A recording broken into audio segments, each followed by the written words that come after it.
기도하옵나이다. 아멘. 이 시간 하나님께서 우리에게 주시는 말씀은 구약성경 320쪽 여호수아 1장 1절로 11절 말씀까지입니다. 여호수아 1장 1절로 11절까지 한 절씩 교독하시고 11절은 같이 읽겠습니다. 여호와의 종 모세가 죽은 후에 여호와께서 모세의 수종자 눈의 아들 여호수아에게 말씀하여 이르시되 내 종 모세가 죽었으니 이제 너는 이 모든 백성과 더불어 일어나 이 요단을 건너 내가 그들 곧 이스라엘 자손에게 주는 그 땅으로 가라. 내가 모세에게 말한 바와 같이 너희 발바닥으로 밟는 것은 모두 내가 너희에게 주었노니 곧 광야와 이 레바논에서부터 큰 강 곧 유브라데 강까지 해족속에 온 땅과 또 해지는 쪽 해까지 너희의 영토가 하리라. 네 평생에 너를 능히 대적할 자가 없으리니 내가 모세와 함께 있었던 것 같이 내가 너와 함께 있을 것임이니라. 내가 너를 떠나지 아니하며 버리지 아니하리니 강하고 담대하라. 너는 내가 그들의 조상에게 맹세하여 그들에게 주려 한 땅을 이 백성에게 차지하게 하리라. 오직 강하고 극히 담대하여 나의 종 모세가 내게 명령한 그 율법을 다 지켜 행하고 우로나 좌로나 치우치지 말라. 그리하면 어디로 가든지 형통하리니 이 율법책을 내 입에서 떠나지 말게 하며 주야로 그것을 묵상하여 그 안에 기록된 대로 다 지켜 행하라. 그리하면 내 길이 평탄하게 될 것이며 내가 형통하리라. 내가 내게 명령한 것이 아니냐. 강하고 담대하라. 두려워하지 말며 놀라지 말라. 내가 어디로 가든지 네 하나님 여호와가 너와 함께 하느니라 하시니라. 이에 여호수아가 그 백성의 관리들에게 명령하여 이르되 진중에 두루 다니며 그 백성에게 명령하여 이르기를 양식을 준비하라. 사흘 안에 너희가 이 요단을 건너 너희 하나님 여호와께서 너희에게 주사 차지하게 하시는 땅을 차지하기 위하여 들어갈 것임이니라 하라. 아멘. 하나님께서 가장 싫어하는 것이 있다면 교만입니다. 베드로전서 5장 5절에 보면 하나님은 교만한 자를 대적하실 만큼 교만을 싫어하신다라고 말씀하죠. 예수님께서 가장 싫어하는 것은 무엇입니까? 그건 바로 외식입니다. 외식하는 자들에게 뭐라고 선포합니까? 화 있을진저 외식하는 서기관과 바리새인들이요. 주님이 직접 화를 선언할 만큼 외식을 싫어하십니다. 교만은 뭡니까? 자기를 높이는 겁니다. 왜 자기를 높입니까? 자기 자신을 확실히 모르기 때문이죠. 외식은 무엇입니까? 하나님을 속이는 겁니다. 왜 하나님을 속이려 합니까? 하나님을 잘 모르기 때문이고, 사람은 자기를 모르면 교만에 빠지고 하나님을 모르면 외식에 빠집니다. 자기를 모르기 때문에 하나님을 모릅니다. 하나님을 알면 자기를 알게 되고 자기를 알게 되면 하나님을 알고 싶어져 하게 되는 겁니다. 결국 자기 자신을 바로 아는 것, 그것이 올바른 믿음의 시작이 될 수가 있는 것이죠. 여러분, 사탄이 왜 사탄이 되었습니까? 하나님은 결코 사탄을 창조하지 않으셨습니다. 사탄은 본래 천사였죠. 그것도 하나님을 찬양하는 천사. 그런 그가 자기 자리를 이탈하여 하나님을 대적하는 자리로 떨어져 버린 겁니다. 찬양하는 천사가 자기의식, 자기가 뭘 해야 될지 모르고 자기 자리를 지키지 않고 그것을 떠난 것이 바로 사탄이고 그것이 타락입니다. 아담 하와가 왜 범죄했습니까? 분명한 자의식이 없기 때문이죠. 하나님께서 그들에게 정해준 위치는 에덴 동산, 곧 하나님과 함께하는 곳입니다. 선악과를 먹지 말라 하신 하나님 말씀 안에 있어야 했습니다. 그러나 그들은 그것을 망각했고 절대 떠나지 말아야 할 하나님 말씀 밖으로 나갔습니다. 하나님 말씀 밖은 곧 사탄이 주장하는 곳입니다. 결국 아담과 하와는 사탄의 권세 아래 들어가게 되었고 스스로 죄의 종이 되고 말았던 것입니다. 이스라엘의 초대왕 사울, 분명 하나님이 그를 택하시고 하나님이 세우신 왕입니다. 그런 그가 왜 하나님께 버림받습니까? 엄밀히 말하면 하나님이 그를 버리신 것이 아니라 사울 스스로가 하나님을 버렸죠. 왜냐하면 자기가 있어야 할 자리를 이탈했기 때문입니다. 그래서 결국 사무엘 선지자는 사울에게 이렇게 선언하지요. 왕이 여호와의 말씀을 버렸으므로 여호와께서도 왕을 버려 왕이 되지 못하게 하셨나이다.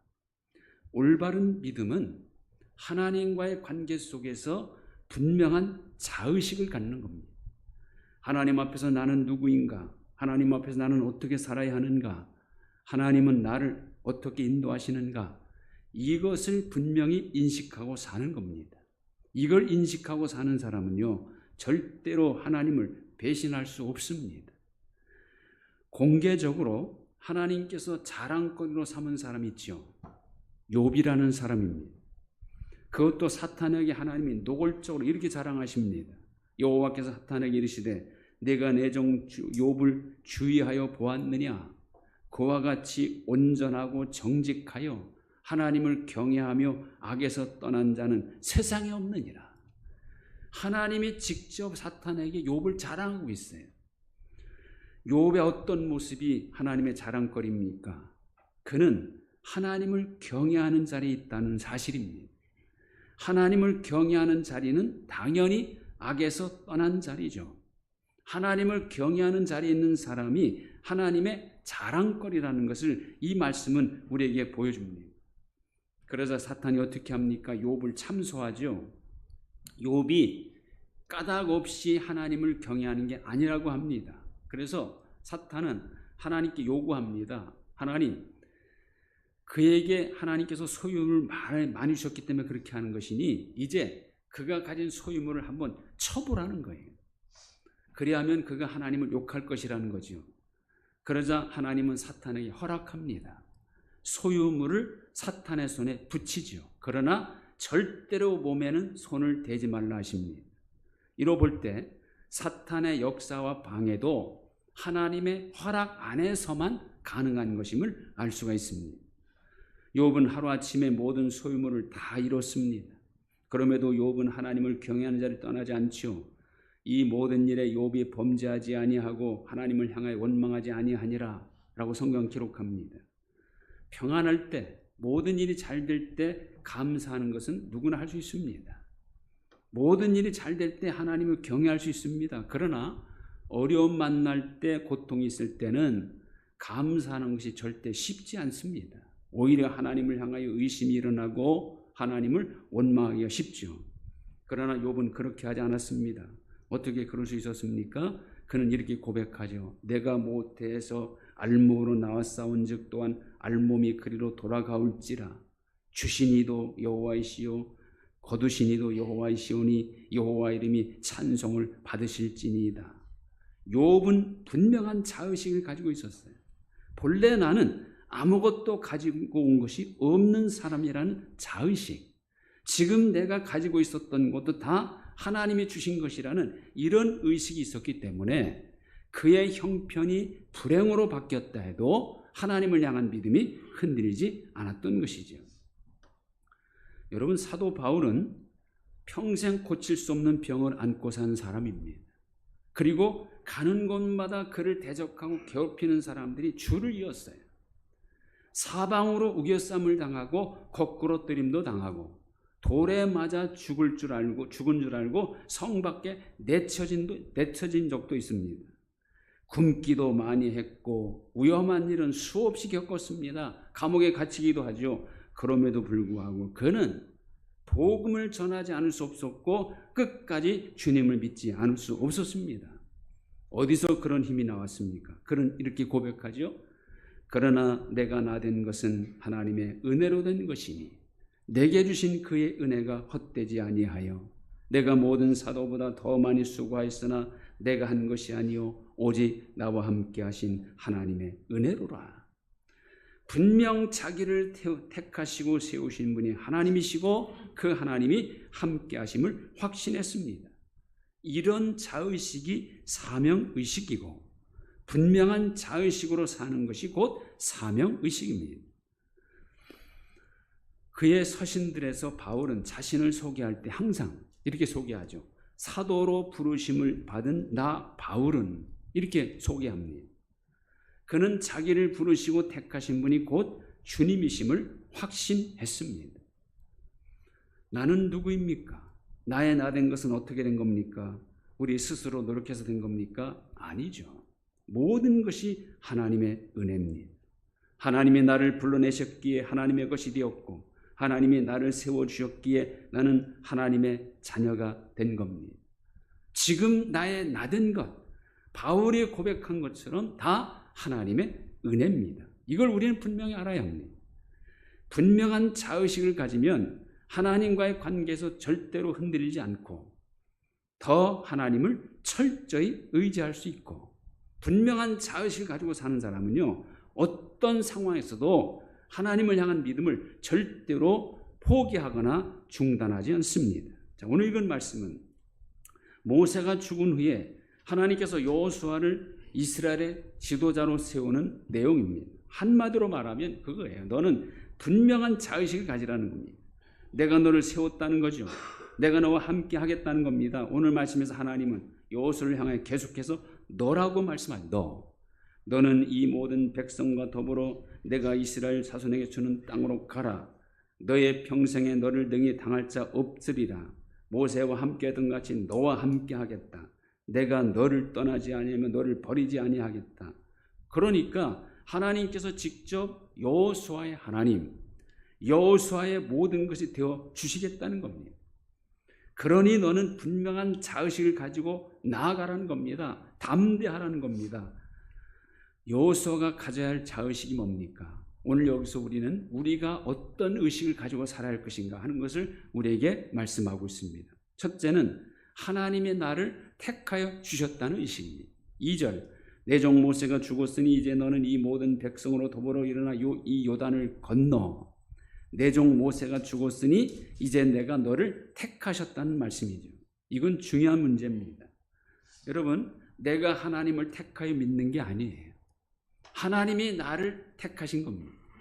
내가 하나님을 택했다는 이 잘못된 의식은 언제라도요, 내 마음에 내 조건에 안 맞으면 하나님을 버릴 수도 있다는 위험한 의식입니다. 하나님이 나를 택하신 것이기 때문에 하나님이 나를 버리지 않는 한 나는 하나님을 떠날 수 없는 겁니다. 요한복음 15장 16절에서 주님 선언하시죠. 너희가 나를 택한 것이 아니라 내가 너희를 택하여 세웠나니. 이사야 41장 9절, 내가 너를 붙들며 너를 부르고 너는 나의 종이라. 내가 너를 택하고 실어 버리지 아니하였다 하였노라. 이로 볼 때 우리의 믿음의 시작은 누가 한 겁니까? 내가 한 것이 아니라 하나님이 해주신 겁니다. 하나님이 시작하게 해주셨으니까 하나님이 그만두라 하실 때까지 이 믿음을 지켜야 합니다. 하나님은 언제 믿음 생활 그만두라 하십니까? 죽을 때입니다. 바로 죽을 때. 그러므로 죽을 때까지 우리는 하나님을 떠나면 안 된다는 거죠. 두 번째는 하나님이 나와 함께 하신다는 의식이죠. 5절, 내 평생에 너를 능히 대적할 자가 없으리니 내가 모세와 함께 있었던 같이 너와 함께 있을 것임이라. 내가 너를 떠나지 아니하며 버리지 아니하리니. 또 9절 하반절에 보면 내가 어디로 가든지 네 하나님 여호와가 너와 함께 하느니라. 모세와 함께 있었던 것 같이 함께 하신다는 겁니다. 하나님은 모세와 어떻게 함께 하셨습니까? 모세와 함께 하신 하나님은 스스로 계신 하나님, 창조주 되시며 전능자 되시는 하나님이 모세와 함께 하셨어요.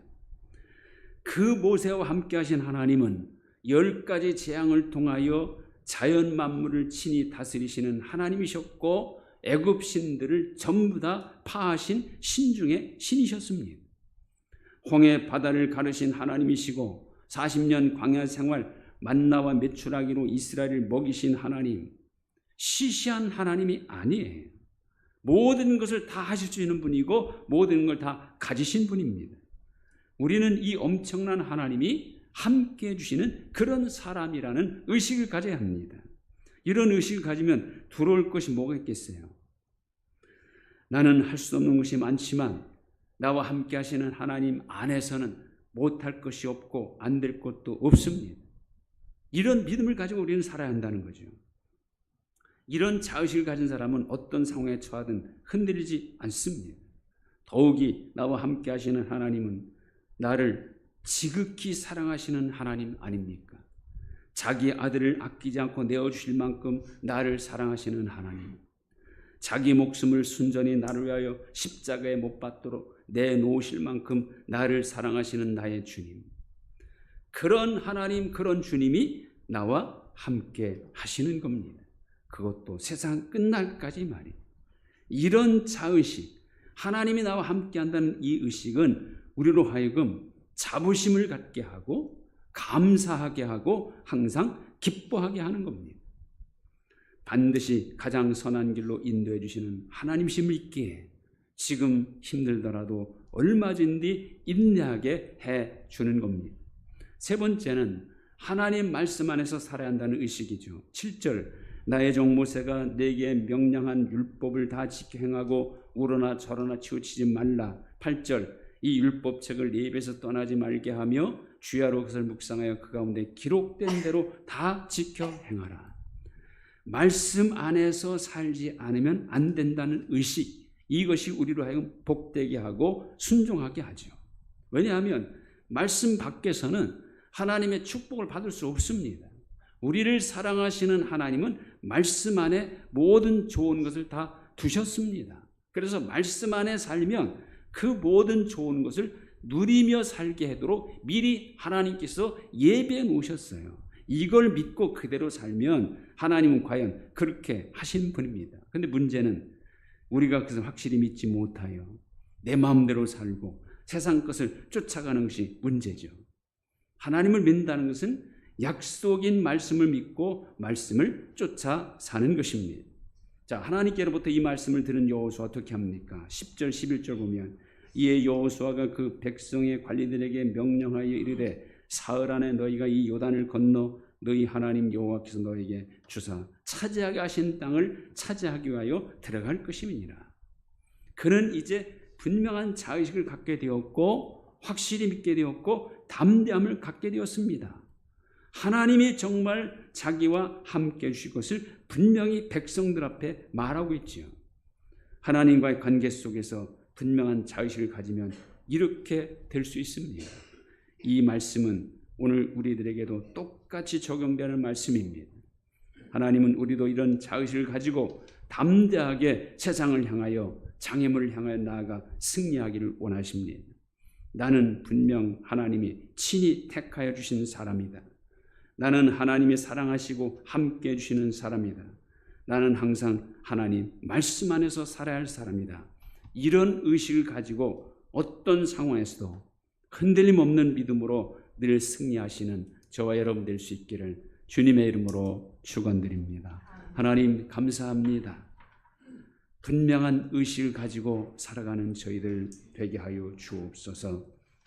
우리는 하나님께서 친히 택하여 주신 사람이요, 하나님이 언제까지나 함께 해주시는 사람이요, 말씀 안에 살면 그 말씀 안에 있는 모든 축복을 누릴 수 있는 사람이라는 이런 의식을 가지고 어디를 가든 무엇을 하든 하나님의 자녀로서 합당하게 살아가는 저희들 다 되게 하여 주옵소서.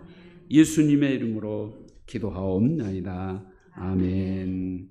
다 같이 일어나셔서 325장 1절